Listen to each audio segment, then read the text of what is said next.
Good afternoon. It's Thursday, the 14th of April 2016, just after 1 o'clock. Welcome to UK Column News. I'm your host, Brian Gerrish. With me in the studio, Mike Robinson. Well, we will be joined shortly by Guy Taylor, who we are delighted to say was released from Swansea Prison earlier this morning, or earlier today. And he'll be giving us an update on that extraordinary court case, which led to him being given 7 days for contempt of court. But before we move on to Guy and the rest of the news, the weather at the moment, sunny in Plymouth. It's very sunny in Hereford, where Guy Taylor is. Hampshire is doing well, but at the moment it seems that much of Wales, at least, is cloudy. And I'm short of reports from across the rest of the country. So could be sunny, could be cloudy, Mike. Yep. Okay, well, we'll just bring his face on screen for those of you who don't know Guy Taylor. Here he is, and this was just our opening slide to say that he's been released from prison. Here he is actually leaving the gates, and I'm quite sure in his hand he's got some very, very interesting notes that he will have been making. We'll just say to people that what sort of prison is Swansea? Well, we didn't have to look far to see that it isn't necessarily a safe environment. This is a prison inmate was found dead in his cell a few days ago. He was only 40 years of age. At the moment, there are no details of the cause of death, but of course, death in prison cells is not uncommon. Well, Guy, I can imagine you're very pleased to be out and the sun is shining for you. It is. The sunshine always favours the brave, apparently, Brian. Well done. Well, just before we get back to the court case itself, tell us what your experience was like in Swansea Prison. Swansea Prison itself, I'd never been there before. I got dragged across from Aberystwyth to Swansea in one of these sweat boxes, these metal box container things. When I got there, they were very, very good, very sort of nice, sort of little local prison, as it were. The governor was one of the first people to come and introduce himself to me, shook my hand and said, "You'll be out Thursday morning," which is a bit of a shock because I thought that 7 days as a civilian prisoner, which is what I was, apparently. I was there by consent, apparently. I didn't think, I thought I had to do the whole 7 days. But anyway, so yeah, inside the prison, the food was okay. I'd heard about the guy possibly committing suicide, but I can't confirm that when I was in there. All very nice and sort of neat, and people aren't allowed to smoke in there anymore, which I thought might have caused them a problem. But they've had that going for 3 weeks now, so I've heard there's been a few scenes, but we don't know. I mean, people when they're under pressure in there and they can't even smoke. I suppose I'm not a smoker myself, but I can imagine that would cause great stress to people. But the prison itself was very efficient as far as the prisons are. I was locked up with a Polish lad who could hardly speak any English, and all his relatives were abroad, and he didn't really know what to do, so I was trying to help him. So it occupied my time amongst taking notes over what had actually happened in the court, and with the police and with the Reliance guys, or Amy guys they were. I kept plenty of notes of it, so I've got plenty to go through now. I'm back home. Guy, thank you for that. And you did receive some mail, I believe, from supporters and people concerned at what had happened to you. The most emotional time I can honestly say I've ever had in prison was when I received mail from the public, from people I don't know. They sent me proper goodwill messages, cards, money, and I know that the whole system was blocked up with people ringing while I was in there, and that the court and the prison. So, I mean, I'm humbled by the support that I've had, including from you guys. I mean, I really am humbled. Well, Guy, at the end of the day, you've been putting your neck on the line in so many ways by simply telling the truth about what's been going on. Everything from these corrupt mortgages to the corruption in Britain's judicial and court system. So let's come back to the court case itself. Tell us in your own words. We've heard from other people, members of the public who were present in the magistrate's court. We've heard from them what took place, but perhaps you tell us in your own words And one of the things we've got to show our viewers today is a part of an email, which is a complaint that's already been sent through to the court service complaining about the conduct of the clerk, Mr. Cray. So what actually happened in that court that you then ended up in prison? Well, just to rewind very briefly, I'd been arrested for something I'd never been for failure to surrender to bail originally, a month before, and they surrounded my house and said I'd not surrendered to bail back in January. I said I'd never been on bail, I'd never been arrested, never been charged, never been interviewed, I didn't know what it was about, never received a summons. But the police arrested me, didn't show me a warrant, which was an abuse under section 13.5 of the criminal procedure rules, and they dragged me over to Aberystwyth then. And I said, I don't know what this case is about, I don't know anything about it, so what's going on? And the clerk of the court, and we had plenty of people there on that day as well, Salon and Tom Crawford, including them, and David Morgan. They said that I would receive all paperwork, because obviously you can't plead to something if you don't know what it's about, without first seeing the evidence. And I hadn't received anything. So at that point, they bailed me to appear back on the 11th, and the clerk of the court, a woman at that time, I said that I'd require a hearing. Prior, we'd need business in the court prior to the hearing on the 11th, and we'd need a Turnbull hearing, and we'd need possibly a Galbraith hearing, which that means I'd be questioning the identity of what's going on because I knew nothing about it. It was agreed. I didn't plead. I said I'm not going to plead something I don't know anything about, which was accepted. And they said come back on the 11th, and you will have all the paperwork by the 4th. Well, of course, the 4th came and went, and I never received anything. So the first business before the court when we went there on the 11th was to establish that I didn't know what this case was about and I hadn't received any paperwork. It was that simple, and that's business before the court, before the case begins. So myself and Linda travelled over. We set off for about 6 o'clock in the morning. Got to Aberystwyth, rushed into court. We were first in the court. There was a little bit of discord straight away because the usher told Linda to sit somewhere, and then the clerk started shouting she had to go in the public gallery or she'd be removed. And that was a bit concerning, but okay. I sat there. Now, I said, I've business before the court, and I was shouted down. And he said, right, your name is Guy Taylor, your date of birth is. I said, listen, I can't confirm or deny the date of birth. I said, I accept you've probably got the 28th of the 9th, 62 on there, and I can accept it for these proceedings, but I'm not confirming that is my date of birth. Guy, if I can just interject there, when you say he, you're actually talking about this gentleman, Mr. Cray, the clerk, is that right? That's right, Brian, yeah. I apologise for that. I should have explained in more detail. Yeah, the clerk, this Mr. Cray, said, started getting a bit heated at that point and saying to me, well, you're trying to make trouble. No. I said, look, I'm happy to go along because I actually wanted the thing dealt with. He then said, guilty or not guilty? Do you plead guilty or not guilty? I said, well, I can't enter a plea because I don't know what this case is about. I've received no information. So he then started shouting over me, oh, he's causing trouble. I want him removed from the court. So I looked at the magistrate at this point, a gentleman and 2 people with him. And he looked at me and, because the guy was acting like he was on drugs. He was really shouting and getting upset. And you could see everyone, no one felt comfortable in the building. And it was quite simple, really. There was business before the court. Simple as that. So they removed me and they put me in the box, the glass box there.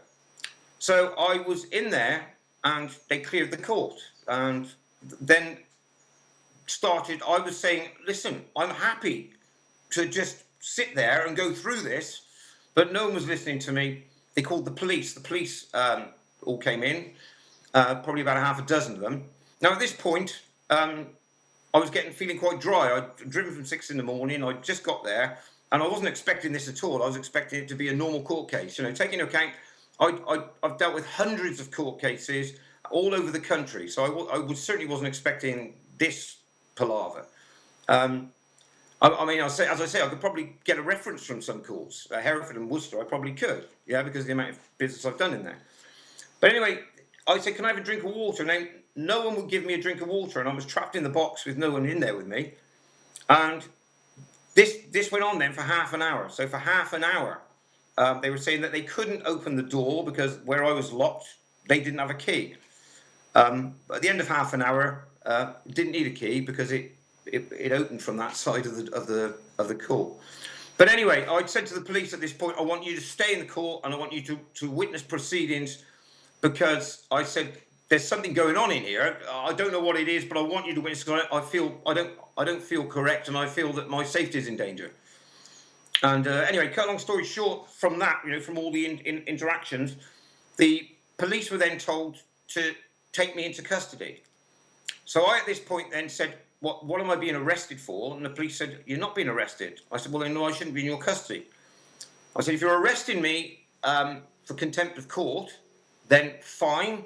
I'll be offered the opportunity to explain my actions in the police station. And then this clerk jumped up again. No, you're not arresting him for contempt. He's been held in contempt. And they whipped me off through the back doors. The police then took me into the police VAT vehicle and down the police station. The police were, to be honest with you, great. And they know about this, what I was saying, that there's basically a network, there's a cabal all over the country, which we know about, of these characters that have infiltrated the court system, the police, the whole judiciary. And the police down there didn't put me in, they processed me. I said, you've moved me from the court when I'm supposed to be in the court's custody. Right? They said, we accept that, but there's no court staff there in the cells. I said, well, in that case, you've transported me and you're probably not even insured to do so. Anyway, they were very nice, the coppers. The sergeant made me a cup of tea, and about 6 or 7 of them stood around talking to me about what was going on. And they were very shocked themselves. But they were well aware of, they call themselves the Tafia, apparently, up there. These characters, the guys who have usurped our court system, I suppose, really and truthfully. And they took me back to the courts. And then we went through that process then where they said to me that they'd found me guilty in my absence because I'd failed to turn up for the case. I'm just, I'm at that point, Guy. Of course, I'm laughing here, but this is so serious. So you're held in custody, and then they find you guilty in your absence because you failed to turn up. Did I? Exactly. Right, I did hear that correctly. Yeah, you heard that correctly, Brian. That's exactly what they did. Right. Okay. And so what happens after that? Because there's another part to the case. Yes. So then, what I'd done at this point, I'd said I want to see the duty solicitor.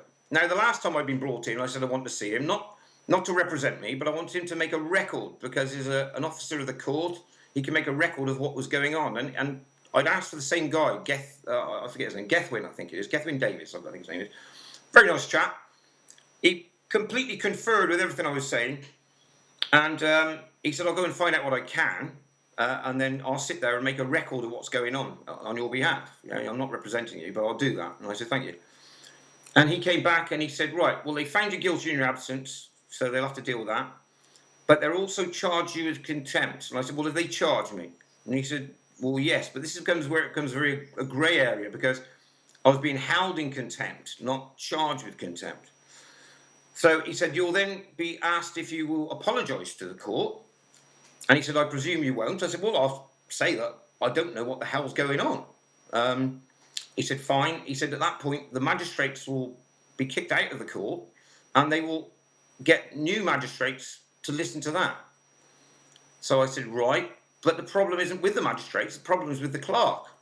And he'll still be running the circus in there. And he agreed with me, and he said, I've said to them, you realise this man will appeal? And they said, yes. And he said, but then he's going to have the contempt charge placed on him. He said, yes, but this man will appeal. And he said, they didn't seem to comprehend what he was saying. So he said, I completely agree with what you're saying on this, and I will be in there taking notes. So they then dragged me into the court to be sentenced for the thing that I'd been found guilty of in my absence because I'd failed to attempt. And they fined me, I don't know what they were talking hundreds of this and mounts of that, and I couldn't really hear through the glass box. How long, what was my income? I said, well, basically it was none of their business, but I haven't got an income. So how will you pay the fine? I said, well, if I get an appeal through in 28 days, then I'll pay it. So I put a proviso on it. So they accepted that, because of course I won't get an appeal through within 28 days. But of course, I then had to be dealt with for the contempt issue. And of course, no, I'm jumping the gun here. I actually got pulled into the box then to be dealing with the contempt. When they allowed me to speak then, in front of these new magistrates. So I went into the box. I explained, listen, I don't know what this matter's about. I should never have been found guilty of it. All I was doing was questioning what evidence there was, because I can't defend something I know not what it is. And I was shouted over by this clerk. I said I've reported him to the police, which I did do. I said I reported him for kidnapping and unlawful imprisonment. He then got really upset when he realised I'd done that and said, "Oh, you've reported me to the police." And I said, "Yes, I have. And what more have you done to me?" So this went on, and they had to listen to what I had to say. Although they said, "Well, this is a separate case now. Separate case. You've already been. That's nothing to do with now." I said, "Well, it is, because it's the circumstances that are leading up to why I'm here for this alleged contempt of whatever it is." And I then explained to them, "Well, if I said, listen, when I was shouted over, when I was told that I couldn't plead, I had to plead, when I know that we all got the right to remain silent, but it wasn't a case of that. I was just saying that I didn't know what I was pleading to." I said, and this gentleman was telling me that I had to plead. Obviously, I knew I didn't, and he's wrong in law. And that's simple as that. I said, I did get passionate about it when I got dragged off to the box. And I may have called him a clown, which is what he had said. But I can assure you that I wasn't trying to upset anybody. I was the one who was intimidated and being bullied and threatened. So I was the one. But if my passion in any way came across to any way frighten anybody, then I can apologise. And he said, "Well, I'm not prepared to accept that apology." So I thought, well, hang on, it's not you I'm apologising to, it's the court, isn't it? I said it was 6 of one and half a dozen of another. And then he was then started to cross-examine me, which was an insane thing to do, really. And then he started to give evidence about it. And of course, the magistrates then retired. And prior to that, a lady who I didn't recognise as being in the court earlier, but she may have been, gave evidence that I'd been upset and that I wasn't able to wasn't given a drink, but that I wasn't complying with pleading guilty or not guilty. But I mean, the clerk in the court, literally in the face of the court, was this almost like these people don't know what the truth is. The solicitor who was taking the records of it in the back of the court, he said to the magistrates, "Mr. Taylor previously pleaded not guilty to this." And I said, "No, I hadn't, because I hadn't. I'd said I needed whatever documents they had to plead anything." And he said that I'd been represented by the duty solicitor, which I looked at the duty solicitor and he shook his head. So he said, obviously he'd received any information on the case. And so I shouted across to the solicitor, "Have you received anything?" And he shook his head and said no. So this palaver was going on in front of the magistrate. So that was, he was telling lies. Everything he came out of his mouth was an absolute lie. But I mean, the whole situation had been contrived, and they conspired to create a narrative, and that's what we can prove.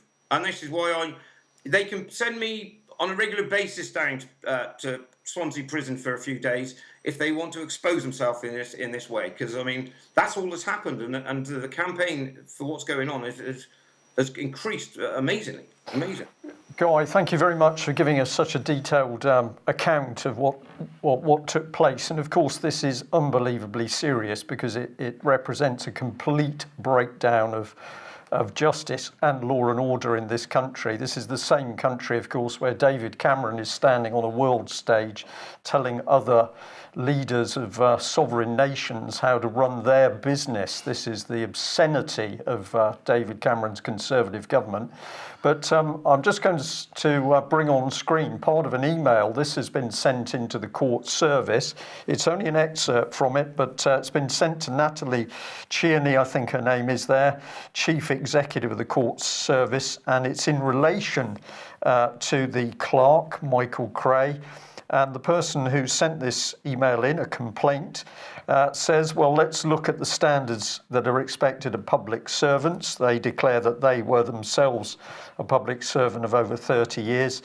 So the following standards: honesty, impartiality, openness, accountability, accuracy, fairness, integrity, transparency, objectivity, reliability, were all broken by Michael Cray in his conduct with you in the court.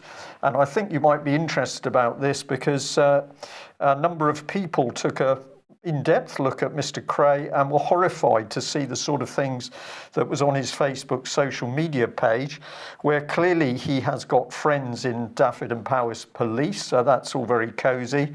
But he's also got some very dubious content, such as Naughty Pembroke and Naughty Penner and Bufferland. Now this is to do with sexual matters, I believe swingers. I may be wrong on that, but we won't go too deep into what we and other people saw. But also he's quite happy to suggest that if you're a Tory, you should be culled. And he's also been making derogatory remarks about David Cameron as Prime Minister. So this is just one excerpt from the material that's now been given to the court service. But on all the points that you've raised and members of the public have raised, this man was not fit to be in the court. And the next question we have to ask is, how is it the clerk was able simply to rule the roost over the magistrates present? Just a short reply, Guy, and then we must move on with the news. Yeah, I mean, wow. I mean, I've got a lot to catch up on. I've only just got home, right? And thank you for that. And yes, I mean, public standards and public life. Who is this guy? What is he about? And why was he allowed to go there? Apparently, he was new to the court. Apparently, the court staff in there said they didn't know him. So I mean, it goes on. It was, as I said, it was contrived and it was conspired as the narrative for what happened that day. And thank you, the people who are looking into this stuff. We need to know who these people are, yeah. And what they're dictating over our lives. We need to know who they are, and this is wonderful, wonderful stuff. Well, this is the power of exposure, and for our viewers and listeners who do ask us regularly, what can we do? What can we do? We have a perfect example here. It isn't the government, it isn't local authorities, it isn't the court system that are doing the damage, that are involved in the corruption. Of course, it's individuals, it's real people, and they have names and they have home addresses. So exposure is a very powerful thing, and it's amazing what can be found on the internet with a little bit of research. Guy, thank you very much for that. We'll let you go. I'm sure you need a coffee and at least 2 chocolate biscuits to get over that experience. But thank you for joining us. Thank you very much. Thank you. Speak to you later. Okay. Well, just incredible, Mike, isn't it, when you see the sheer hypocrisy of Britain's MPs at work. They have no understanding of this, apparently. Absolutely. Total change of subject then, or possibly not, but Syria, war, and so on. Yesterday, the Wall Street Journal had this article, produced this article, and this has come as a result of a leak of information from the White House, apparently, that a Plan B is being prepared for Syria, just in case there's some kind of problem with the ceasefire. And to quote from this, it says, the private message conveyed by US officials to the Russian counterparts who have backed the Assad regime with air power since last year has been that the moderate opposition isn't going away and that a return to full-scale fighting could end up putting more Russian pilots in danger. This was according to US officials. So this is a direct threat now to Russians that if you're operating in Syria, that you could be at risk because the moderate opposition isn't going away. And in fact, what this article goes on to say is that Plan B involves arming these moderate terrorists with surface-to-air missiles. Yeah, this is the trick from Afghanistan, of course, is providing these handheld surface-to-air missiles, which can be very dangerous. Absolutely. But what a state of affairs where we have terrorists who have been put in place clearly with the financial and military support of the British and American governments, now being given more weapons in order to make them more dangerous and to help inflame the fighting. David Cameron's hand behind this with Michael Fallon, I would imagine? Quite possibly. In the meantime, at about the same time that article was published, Obama was visiting the CIA headquarters in Langley, and he was there to discuss how urgent it is to stop Russia and the Syrian government from sort of consolidating their situation in Syria. And of course, he used enough weasel words in his eventual press conference to allow the mainstream media to print this type of headline: causes lost for Islamic State, as Obama says. So he couched it in particular language, suggesting that ISIS is beaten. Now, I seem to remember at least one other US president saying similar things about Al Qaeda, and yet they still seem to be around, or at least we're told they are. And perhaps this validates what you just said, Brian, and gives us a clue as to what's going on here, because this is the Global Coalition website. It is run by the British government, of course, and it says there in the text at the bottom there, the Global Coalition Against Daesh was formed in September 2014 and is unique in its membership scope and commitment. Together, the Global Coalition is committed to degrading and ultimately defeating Daesh. So I think that's very carefully chosen words, Brian. What they have created is this perpetual enemy that ultimately they want to defeat at some point in the future, perhaps. But correct me if I'm wrong, but the US and the UK had a coalition in the 1940s, which destroyed one of the largest fighting forces on the planet, and yet we don't seem to be able to destroy ISIS. Well, we can't destroy ISIS, Mike. And of course, the other clue we get to this utter nonsense is the situation over pirates. That apparently in 2016 we've got such tenacious and vicious pirates operating in the Gulf area that they can't be defeated by combined American and NATO navies. This is, of course, absolute nonsense. There's something else going on here. These people are being allowed to exist, and we could discuss what's been going on in the insurance industry for major shipping, but another time maybe. And of course, one of the new front, which is being pushed by Britain at the moment, is Lebanon, because the spread of terrorism from Daesh represents a threat to us all, and Lebanon is on the front line. Lebanon is an important defence ally, and we've increased our support to help develop the Lebanese armed forces so they're able to strengthen their borders and protect their people. That's according to Michael Fallon. He has been in Lebanon for the last couple of days. Interestingly, a couple of days ago, he was saying that they were going to support Lebanese education, and that didn't make me feel terribly comfortable. But anyway, he is now saying that they're going to support the Lebanese military. And this was part of what he describes as the continuing battle against ISIS. And he met with the Lebanese Minister of Defence, and he's going to strengthen the defence relationship between the two countries. So there you go. So really great. But he's not talking Daesh, he's talking ISIS.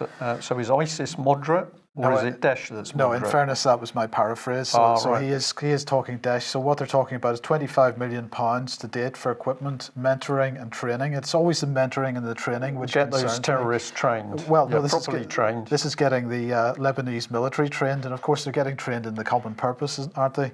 And they're going to help them build and equip 3 land border regiments, and they're going to. This has been funded through the Conflict Stability and Security Fund, apparently. 20 short-term training teams are going to Lebanon each year to train the Lebanese army in counter-terrorism, search and rescue, and military intelligence. They're going to commit to spending more than £20 million to further bolster Lebanon's response from the threat from Syria and Iraq conflicts. And they're going to fund internal security and urban operations training. So that's another £7 million. So there's £1 million upon millions of pounds upon millions of pounds just dripping out of Michael Fallon. Well, it's because it's for war, Mike. There's only a problem in UK when money's needed for the disabled, people who can't feed themselves, or the disabled, or schools, or the NHS. Then it's a problem. But obviously, when David Cameron and Fallon are ready for another war, money is completely no problem. And the British again behind this time in Libya. This is the United Nations support mission in Libya, and the UK co-chairing a meeting which was held in Tunis on Tuesday this week. And that was to discuss how the international community could support the priorities set out by the new Libyan government of national accord, apparently. And that's going to bring peace, security, stability and prosperity to the Libyan people. Now, correct me if I'm wrong, but it's only a few months ago that we were talking about bombing Libya once again. Well, it goes up and down, Mike, doesn't it? But it does seem to. Libya destroyed, although they have had common purpose working, helping them rebuild the public infrastructure. I notice all the trees in that meeting, if I may, are crooked. Yes. Nonetheless, in the meantime, here we go. That's a pretty impressive picture, I have to say. It's fairly close. Yes. So this is the propaganda against Putin continuing, and this time it's the US complaining about some Russian jets flying rather close to a ballistic military destroyer. And if you watch the video that's in this RT, this is right across the mainstream press, but if you look at the RT article there is a video in there. And at first glance, it might seem like the Pentagon has a point, but when you actually read the text of what RT and others have published, you discover that in fact what had happened was that the USS Donald Cook was sitting pretty within 50 miles of a Russian naval base. Yeah. So who was the aggressor here, Brian? Well, it's provocation, isn't it, Mike? If you move military assets in close proximity to national borders, and particularly military installations, you are provoking. So is it surprising the Russians did something along the lines of a close fly past? I don't think so at all.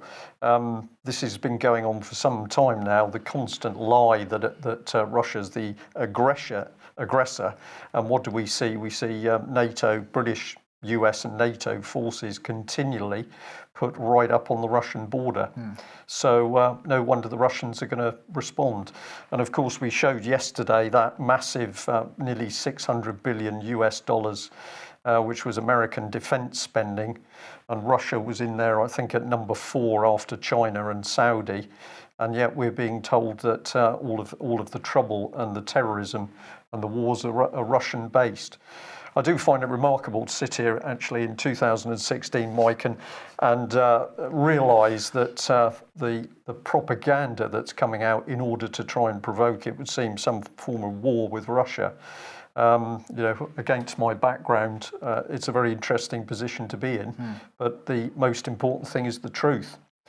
Well, one of the things we know going on at the moment is that, of course, Western defence is being based more and more on high technology. And I just thought I'd bring this one in from the Mail. It's the US Navy's giant new destroyer, USS Zumwalt, whatever that means.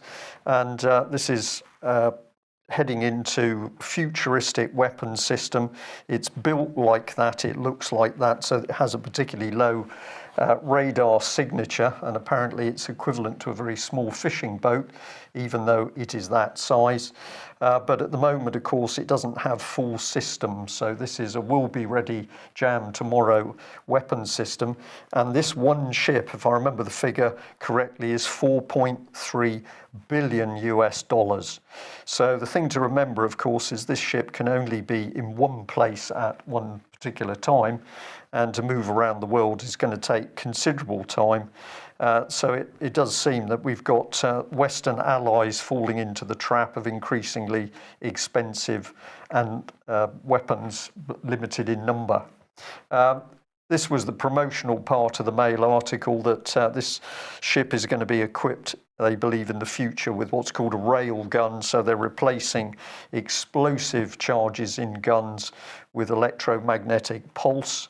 And British Aerospace is in the running to provide the system for this ship.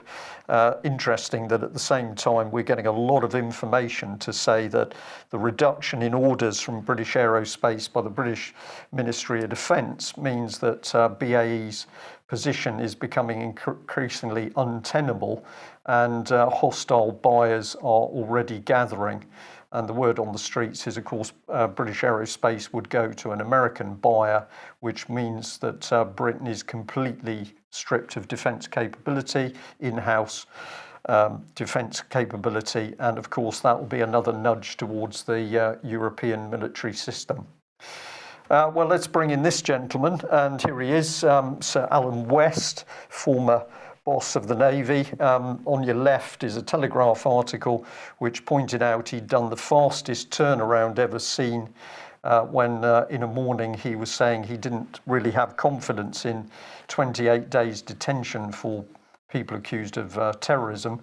But I think Gordon Brown had a quick word with him shortly after, and about an hour later he'd suddenly become personally convinced. But why we've got him on screen is that we know that he's been challenged, could have been earlier this morning or late yesterday. He's being challenged over the accelerating path of the Royal Navy into a unified EU military structure. And what has his response been? To run for cover.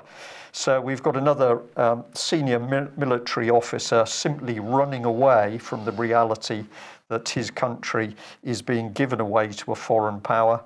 But of course, this is the very same man who, under his reign, major cuts in the Navy were reducing capability significantly. Yes. Treason, I think, is the word, Mike. And corruption. Indeed. Well, Panama Papers, of course, continue to rumble on, and this is a fantastic little post from Guido Fawkes here about the BBC. I just thought we'd include this. It says Cameron's taxes and Panama Papers have led the BBC bulletins for the past week, yet licence fee payers remain unenlightened about Anti's own offshore financial arrangements. And he goes on to point out that they have investments with Nephila Capital Limited, £84 million of investments. Nephila Capital is a wholly owned subsidiary of Nephila Holdings Limited and is a Bermuda domiciled company.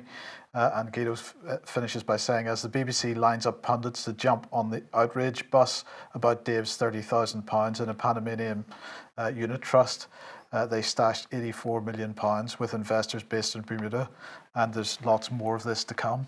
So there you go.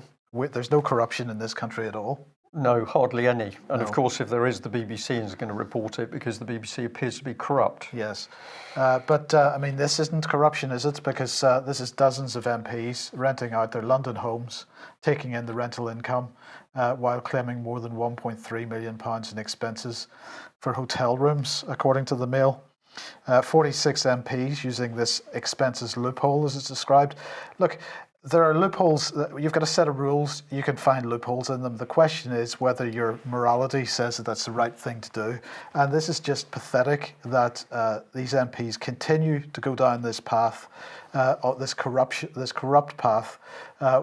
You know, they've got brains in their heads, or at least they should have, or they shouldn't be MPs. They shouldn't be MPs. They shouldn't be MPs.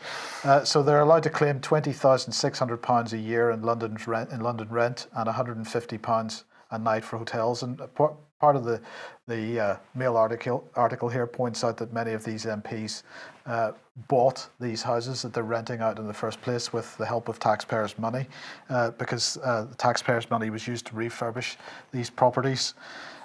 So this is pathetic. It should. The Mail gives credit to Channel 4 News for this, by the way. But let's not stop there, because today the government was pushing out a news story. Actually, it was yesterday. 10 facts you need to know about academies. I'm only going to talk about the first one, because the first myth that they talk about is that by making every school an academy, education is being privatised. They say that's a myth. They say that the fact is that academies are free, state-funded schools which are run by charitable trusts. They cannot be run for profit. Profit-making schools were explicitly ruled out in our manifesto and will continue to be. Charity law would expressly prevent this. The school system is not being privatised. Instead, heads and teachers are given greater freedom to run their schools. Of course, what they're given greater freedom for is to pay the heads of these so-called charities exorbitant amounts of money. But I just wanted to contrast that statement with this article. I mean, this article is from a couple of years ago, but this is talking about how academy trusts are being used as a vehicle for investors. And as I just read out a little bit of this, just compare this to what is being done in Panama and these other offshore shell companies, because that's basically what's going on here. These academy trusts are being used as vehicles where profits aren't being made by the charitable trust itself, but the profits are being made by the profit-making companies that are being employed by the charitable trusts or own the charitable trusts. So two examples that this little article gives here is Breckland Free School. Trustees handed over management to IES, a Swedish for-profit provider, which had been bought by a US private equity firm, a hedge fund. Another for-profit Swedish firm involved with academies is one that I can't pronounce. Its not-for-profit subsidiary Learning Schools Trust operates 4 academies. And so they go on to give other examples of this. So the academies, the not-for-profit academy trusts, are being used effectively to front up what is a profit-making operation, and for the government, therefore, to put out a press release saying that this is not privatization. It's exactly the same type of corruption as these offshore. The same model as these offshore companies. Blatant lies and propaganda, which is what pours out of Downing Street, isn't it, essentially, Yes. Mike? And it is privatisation, there is no doubt about that. We should also remember academy schools, if they become failing, parents can't do anything with them because they get 2 years to sort themselves out before even Ofsted can go in for another audit. So privatised and out of control of parents. Now, this morning we had an email in from someone asking us to mention TTIP once again, so I'm going to do that, absolutely, because as part of the EU referendum PSYOP, Vince Kibble is pushing TTIP as being this great, fantastic benefit to us all. He is saying that he gives the rationale for TTIP. He says the European Commission has prioritised a bilateral agreement with the USA. TTIP, which is proving a source of unexpected controversy. Is it really unexpected? Although negotiations are still in an early stage, the underlying objective is to apply on a transatlantic basis the same approach that helped to create the EU single market. So what he's saying is that the same approach which helped create the EU single market should be spread right across the world. This is a fantastic initiative and we should just get on with it. He says a whole lot of other things. I suggest you have a read at this. But at the end of the day, I'm just going to remind everybody once again that if you read David Cameron's Best of Both Worlds document, which is a document that describes the renegotiated relationship between the EU and Britain, that absolutely includes at its core TTIP as being right at the forefront of British trade policy. So if you vote yes in the referendum, you are voting yes for TTIP. And therefore, if you disagree with TTIP, you're going to find it very, very difficult to argue against it if you've already given your consent for it. So spread the nonsense, the madness, and the breakdown. Absolutely. Okay. Well, Mr. Chilcott. Chilcott, as was reported a few days ago, apparently that report has been handed over to security services to decide whether there's anything in it which would be detrimental to national security, and so that might put it off for another year or something. Well, some people in the House of Commons are getting pretty upset about that. There's going to be a debate on this issue, and David Davis is leading that debate. He has warned of what he's calling uproar if that report is not released within the next few weeks. I mean, how much longer can they delay this for? It's so transparent what's going on. Well, Mike, I've got to say, I wouldn't be surprised if they don't release it in the next few weeks, because that would nicely take all of the attention off the EU referendum. And of course, they don't want people to actually be considering this situation as to whether we should stay or leave Europe. There is only one answer, and that's to leave as fast as possible. So let's get Chilcot out and get people focused on something completely different.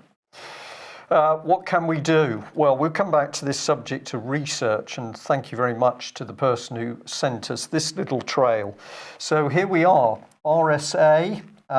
It's 21st Century Enlightenment. The subject is Community Business Leaders Programme. The RSA, in partnership with Power to Change, Rio and Sheffield University Management School, is exploring the unique leadership challenges faced by community businesses. So here we've got big Quango charities who are here to help your local businesses. Well, let's have a look at it. It's well worth going to the website. Remembering that RSA, Royal Society for the Arts, was created back there in 1754 in a coffee house. Now remember, in those days, coffee was so expensive that it was only the rich society knobs that could actually go in there, and they were unlikely to have the best interests of the rest of us at heart. But not according to this, so you need to watch a video. We did watch quite a bit of this little inset video, and at a particular point where the marker is on screen, the commentator said this: behind our doors today you will still find a hotbed of new ideas and forward thinkers who share a common purpose. And at that point I more or less stopped listening, because I knew what I was now looking at. But have a look at some of the people. Don't take the UK column, just what we say. Go and have a look at these people yourselves, and actually have a look at their backgrounds. And it's quite extraordinary, because this man, who's been doing great work all over the place, but he's worked with the BBC, the BMA, Google, Training Foundation, Association of Colleges, can't find anything which gives him any qualifications or experience to do this. But he is the man who's been working with an independent team, Mike, in order to do a review of the police. So we can see where the police are going at the moment. Guy Taylor's helping to show us that. But here is this team. They're independent, but they've done the review. Well, this is how it connects together, and what we're really looking at is the implementation of big society, which is going to rule everything. So RSA linked to Power to Change. And what are they up to? Well, it's an independent charitable trust, which was given a mere 150 million, Mike, as you do, from the big lottery, and they're going to support community businesses to create better places across England. So it's all good stuff. They're going to look after us. Who's going to do that? Well, we've got this lady, Miss Alexon, Chief Executive. She was Chief Executive of Power to Change, became Chief Executive in January 2015, formerly Deputy Chief Executive at the independent think tank Resolution Foundation, and was also Mental Health Lead for Health Budgets Delivery Programme for NHS England. She's been with the US Department of Health and Human Services in Washington, so they'll be looking after our best interests there. And previously she worked at the UK Treasury and the Prime Minister's office. My goodness, she's been a busy lady. She's very independent. She is very independent. And let's have a look at that Resolution Foundation. Have a look at the people here, because you'll find they are all government men. There's one union man, but I would suggest he's also a quasi-government man. And if that's not enough, let's bring in Rio. They've been set up to basically help creative partnerships, and they're going to be looking at local businesses. We've got this lady here. Her qualification seems to be she's done a common purpose course. We've got David Nottage. Well, of course, he's been working with the BBC, ITV, Audi, Tesco, Renault, Kraft, IBM. So clearly he's got our best interests in heart, Mike. He can't have been more than 3 months at a time at these places. Well, 3 weeks maybe.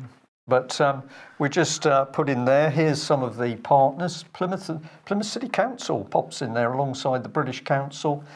rural England, more and more people looking after us. Well, of course, that's not what's going on. What is being built here is a huge social network. And if that is not bad enough, somebody else did some really good research looking into matters to do with social workers, and they've discovered an application that's being used. So here's the email. You can freeze it on your screen to see exactly what they said. But what were they concerned about? So I've just added that in. Dirty deeds are destroyed by exposure. So this is what we need to do. This is what they were concerned about. It's on the custody minefield, and it's an application, the multidisciplinary agency application for social workers. Go and have a look at what is being offered here. Download onto your iPhone access to thousands of records. NHS records, Mike. You're a social worker, you're having a cup of coffee and a fag, and you can dial up, well, Brian Gerrish's medical records. It's all been pushed onto the cloud. It's all being pushed onto the cloud. And the interesting thing is they even advertise how wonderful this app is. I think this social worker should have given her kitchen a good clean up before she went on the video. But basically, she's saying this is the best thing since sliced bread because any old social worker is going to have access to your data. But if you try and find out who made this app and who got the data, well, there's a wall of silence on the website. Nice common purpose purple there. Nice common purpose purple. I believe the lady's American, but she's just drifted into UK social services. Well, what's the connection with this? This is a pretty horrific story of a Met police officer who was chopped up, murdered and chopped up after going on a gay dating spree. This is the police officer, Semple, sorry, I got his name there, on the right of those two at a particularly interesting party. I'm just going to say we got the danger of the internet and social media, and now we're mixing that effectively with records being released to social workers. Why should we be concerned? Well, this is the latest paedophile case to be going on. It's a former Plymouth teacher, now been accused with other men of dozens of child sex attacks. I think about 35 children were involved in this. But what's very interesting is that amongst these men was a social worker. So we've got social workers and the system saying that they're all squeaky clean, but of course we know they're not. So we had Christian brothers, social worker and a physical education teacher all abusing children. Security services didn't know, Mike. No. How could they? Well, I don't know. I just worry a bit how they're going to manage to track down Daesh and ISIS, because they don't seem to be able to track down paedophiles all over the country, and particularly in Westminster. But it's just an anomaly, really. Some good news. Somebody else is really putting effort in. This is Robbie from Cornwall, who's produced an extremely interesting book, Challenging Vaccines. It's now freely available if you get in contact with him as in an ebook format. And there's some pretty amazing information in this book. There's a little comment here which says, just look at us, everything is backwards, everything is upside down, doctors destroy health, lawyers destroy justice, psychiatrists destroy minds, scientists destroy truth, and the major media destroys information, religions destroy spirituality, and governments destroy freedom. A pretty apt quote for today's news, Absolutely. I think. Yeah. And excuse me, we'll end today by saying, have you got your UK column pen and stylus? This is a very, very useful device, not only for writing, and of course you're going to need to be writing those letters to your politicians and other public officials pointing out corruption, but it's also a stylus, and you can prod your tablet screen safely. Clearly we need to market these to social workers because they can use them to operate their new app. This is true. The only thing I would say is the soft point is maybe not suitable for prodding David Cameron. You're going to need a sharper stick. But £3.50 from UK Column Shop. Very useful item. Perhaps you'd like to buy one. Thank you very much for joining us, and thank you for Guy Taylor and that extraordinary account of sheer corruption in a Welsh magistrate's court. We'll be back same time tomorrow. Bye-bye. Bye-bye.